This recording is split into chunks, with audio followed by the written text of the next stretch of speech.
Hello दोस्तों, एक बार भगवान गौतम बुद्ध अपने शिष्यों के साथ किसी पर्वतीय स्थल पर ठहरे थे।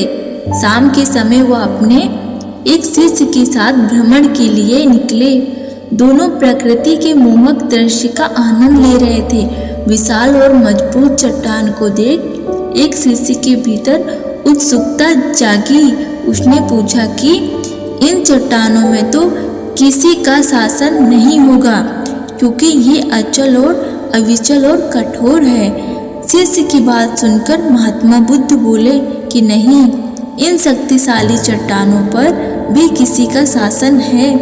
लोहे के प्रकार से इन चट्टानों के भी टुकड़े टुकड़े हो जाते हैं। इस पर शिष्य बोला, तब तो सबसे शक्तिशाली लोहा हुआ।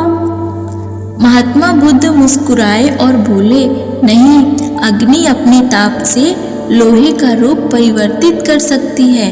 उनकी बात धैर्यपूर्वक सुन रहा शिष्य बोला, इसका मतलब है अग्नि सबसे शक्तिवान है। महात्मा बुद्ध ने फिर उसी भाव में उत्तर दिया, नहीं, जल अग्नि की उष्णता को भी शीतलता में परिवर्तित कर देता है तथा अग्नि को शांत कर देता है। शिष्य कुछ सोचने लग गया।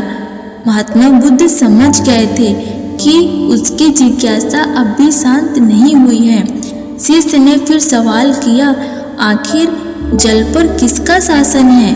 भगवान बुद्ध ने उत्तर दिया, वायु का। वायु का वेग जल की दिशा बदल देता है। शिष्य कुछ कहता, इससे पहले ही महात्मा बुद्ध ने कहा, अब तुम कहोगे कि पवन सबसे शक्तिशाली हुआ।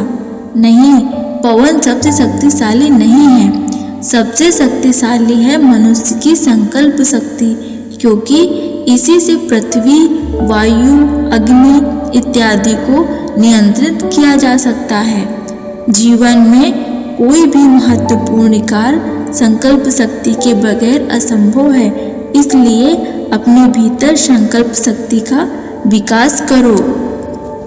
दोस्तों, इस कहानी से हमें यह सीख मिलती है कि हम अपने संकल्प शक्ति से कोई भी असंभव कार्य कर सकते हैं। जिस व्यक्ति में संकल्प शक्ति का गुण होता है, उस इंसान के सामने सारी शक्तियां झुक जाती हैं, क्योंकि यह संसार संकल्प शक्ति से ही उत्पन्न हुआ है और आज भी संकल्प शक्ति से ही चल रहा है।